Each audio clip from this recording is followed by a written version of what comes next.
Bonjour, bonjour, bienvenue sur le plateau de Bâti-Journal TV. Nous sommes à Eurobois 2020 à Lyon. Et ce matin, nous allons parler d'une essence importante dans la construction bois, mais pas que d'ailleurs, hein, aussi dans l'aménagement, le Douglas. Et on va parler du Douglas bois d'ingénierie avec deux beaux projets architecturaux. Avec moi pour en parler, Robin Poulard, bonjour. Bonjour. Vous êtes chargé de mission France Douglas. Oui, c'est ça. Et on peut dire, hein, vous venez d'être recruté, donc c'est un baptême du feu pour vous. Oui, c'est ça. Donc, je viens d'être recruté en tant que chargé de mission chez France Douglas. Donc, mon rôle, ça va être de piloter les études techniques. Donc, on va travailler avec plusieurs laboratoires de filière comme le FCBA, Cluny, pour développer les connaissances sur le matériau, sur le Douglas. Qu'est-ce qu'on cherche à savoir sur le matériau ? Alors, on cherche à approfondir ses connaissances, à en connaître un petit peu plus sur sa résistance mécanique, sur sa durabilité et sur plusieurs autres caractéristiques qui sont fascinantes. Alors, juste avant, on a un peu avancé, mais France Douglas, qu'est-ce que c'est ? Vous pouvez nous présenter ? Alors, France Douglas, c'est une association interprofessionnelle qui, comme son nom l'indique, met en lien les différents acteurs de la filière, donc que ça soit en amont comme en aval, donc les scieurs, les pépiniéristes, mais aussi les promoteurs de construction bois. L'idée, c'est d'agréger tout le monde autour de cette essence, hein, qu'est le Douglas. Exactement, en fait, c'est de créer des liens autour de cette essence qui est le Douglas. Alors, on a déjà un petit peu dévoilé, mais est-ce que vous pouvez nous rappeler un petit peu les qualités du Douglas et l'intérêt du Douglas dans la construction ? Alors, l'intérêt du Douglas dans la construction, je vais faire un bref rappel. En fait, le Douglas, c'est une essence qui provient du continent nord-américain, qui est arrivée en France il y a 100-150 ans et qui a été plantée dans les années 1970 en France. Donc là, on a un gros avantage sur le Douglas, c'est d'abord sa disponibilité. Et il présente aussi d'autres caractéristiques, comme je l'ai dit, donc c'est sa durabilité et sa résistance mécanique. On va en parler juste après sur les deux projets. Donc vraiment les deux caractéristiques, hein, c'est résistance mécanique, durabilité et une durabilité sans traitement, on va dire. C'est ça l'avantage, hein. L'avantage, c'est qu'il y a une durabilité sans traitement, c'est-à-dire que le Douglas répond aux exigences de la classe 3.2, qui, donc je le rappelle, est pour l'extérieur, les infrastructures qui sont à l'extérieur et qui sont en humidité prolongée. Voilà. À long terme. Sur le bardage, notamment, on peut l'utiliser sans avoir, si on veut le laisser à l'état brut, hein, comme aiment beaucoup les architectes, on peut le laisser à l'état brut sans traitement en bardage. Oui, c'est ça.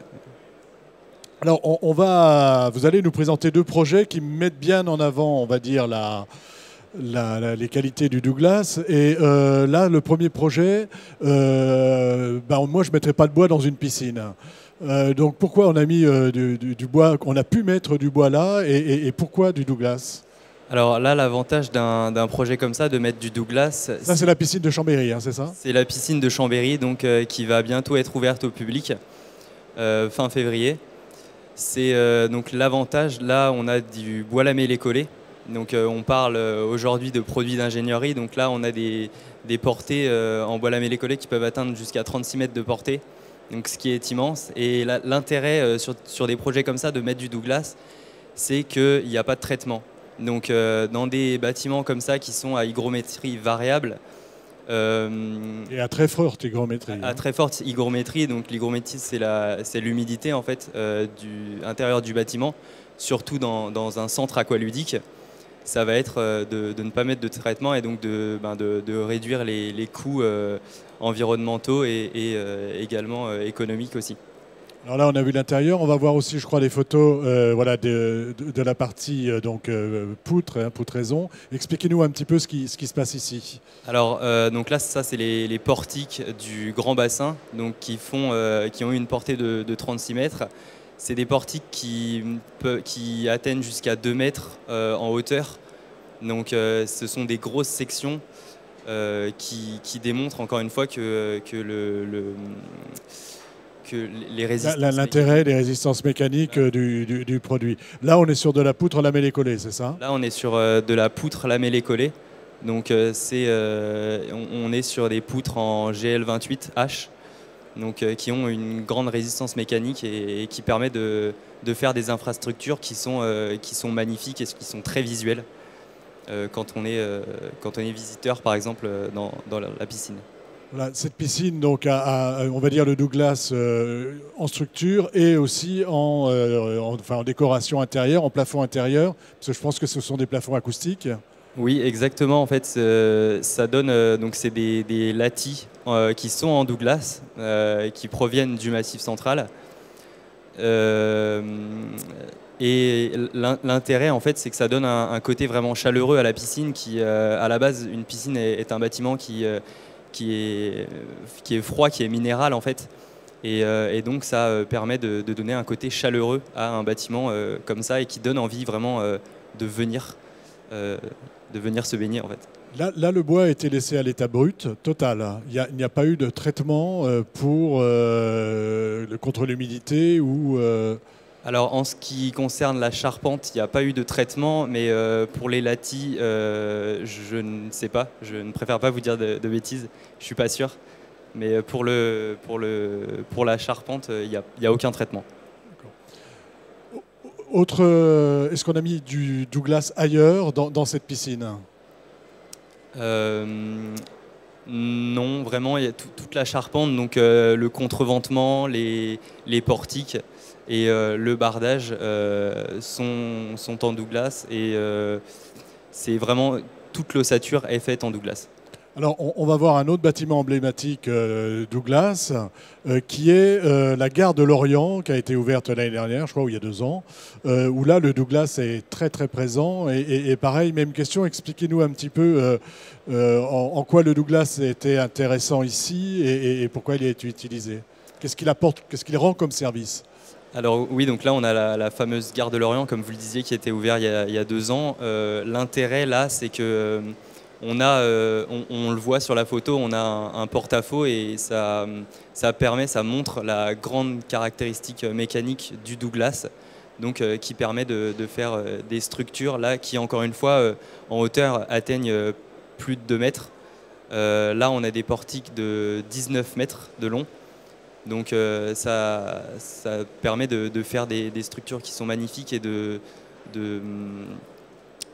donner en fait une certaine d'être créatif sur les infrastructures en fait. Voilà, et l'intérieur de la gare est également en Douglas, hein, avec on voit bien l'intérêt hein, d'utiliser le Douglas pour le côté chaleureux. Hein. Les gares en béton sont un peu plus froides quand même. Exactement, donc là on retrouve en fait les mêmes caractéristiques que la piscine de Chambéry, donc ça donne une certaine chaleur au bâtiment.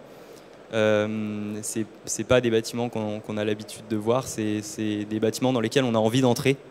Donc ça donne une certaine harmonie en fait au bâtiment.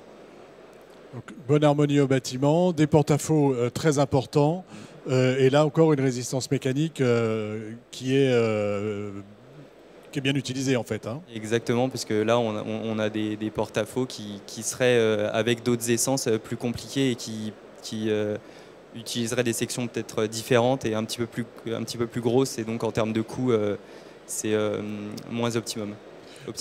Pour revenir un peu à notre thématique, hein, bois d'ingénierie, qu'est-ce qu'on est capable aujourd'hui de faire avec du Douglas? Du lamellé-collé, du CLT, y a-t-il d'autres développements en cours ou à venir et on reviendra sur le CLT un petit peu plus... Alors, comme on l'a vu, donc il y a le bois lamellé-collé, on a également le bois massif reconstitué, le CLT et le LVL. Donc le LVL, c'est en fait des feuilles de plaquage qui sont collées. Et c'est un produit qui est en train d'être développé sur le marché. Il y a eu des études qui ont été faites sur ce matériau et qui démontrent qu'ils peuvent rivaliser avec certaines autres essences, donc les bois blancs, les bois d'export, qui ont quasiment les mêmes caractéristiques. Donc c'est là l'intérêt du Douglas, c'est que ça va être c'est un bois qu'on va aller chercher dans nos forêts françaises Donc, voilà, parce qu'on n'a pas assez dit, hein, c'est un bois qui est disponible, qui est aujourd'hui exploitable oui. et qui est dans des massifs forestiers qui se trouvent dans le Limousin, qui se trouvent aussi en Rhône-Alpes. Alors, les principaux massifs donc, sont le massif central, en Bourgogne, en Auvergne-Rhône-Alpes et un petit peu en région Nouvelle-Aquitaine. Après, le Douglas se situe un petit peu partout sur le territoire national. Mais ça, c'est vraiment les principales régions de Douglas. Alors, je reviens au bois d'ingénierie. Est-ce que vous citiez tout à l'heure les expérimentations qui sont faites en ce moment? Ce sera pour quel type d'utilisation, le LVLA? Alors, les bois d'ingénierie, ça peut être pour plusieurs types d'utilisation. Donc, on l'a vu, ça peut être comme les bâtiments comme la piscine de Chambéry ou la gare de Lorient, mais également à Bordeaux, on a la tour Hyperion qui va être justement en CLT et qui va permettre de faire des immeubles de grande hauteur, donc d'atteindre des structures qui sont encore plus... Hyperion, c'est 18 étages, hein, c'est ça? C'est ça, Hyperion, c'est 18 étages. Donc ça commence à devenir vraiment des bâtiments grande hauteur.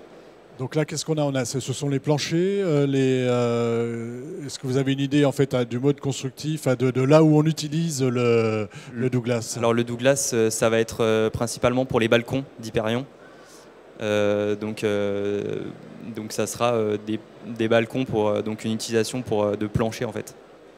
Là, donc utilisation en plancher. Et la particularité, c'est qu'on sera en Douglas. En CLT Douglas, hein. Le CLT n'est pas nouveau, mais le fait d'avoir du CLT en Douglas et du CLT français, ça c'est vraiment nouveau. Oui. Hein, ce sera le premier bâtiment, je crois.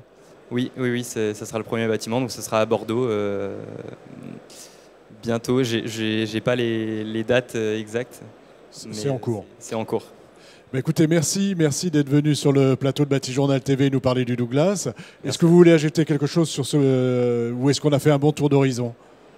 Je pense qu'on a fait un bon tour d'horizon. Après, nous, de notre côté, donc chez France Douglas, on a encore à développer et travailler sur ce matériau pour qu'il devienne de plus en plus utilisé. Donc on a un gros travail, nous, de notre côté, à faire. C'est quoi ce gros travail? C'est de la normalisation? C'est une réponse à la réglementation?